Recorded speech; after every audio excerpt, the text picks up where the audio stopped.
एक साहब ने मुझसे कहा कि भाई हम 50 साल की एज में आ गए और हमारी कुंडली में राजयोग बन रहा है, भद्र योग, मगर हमें उसका फल नहीं मिला। तो मैंने उनसे ये कहा कि भाई राजयोग फलित जब ही होता है जब उसकी दशा और अंतर्दशा आती है।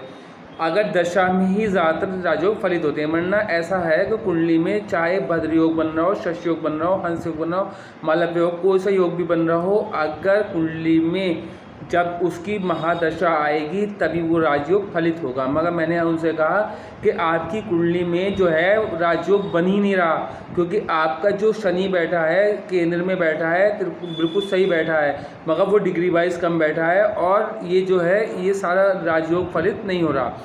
फिर मैंने उनसे ये कहा अगर मान लो यहाँ पर बुध बैठा होता केंद्र में तो आपका फिर भी फलित नहीं होता, क्योंकि केतु की दृष्टि पड़ रही होती तो फलित नहीं होगा। इस तरीके से कुछ ये सूत्र हैं ज्योतिषी के, तो इससे बहुत ज़्यादा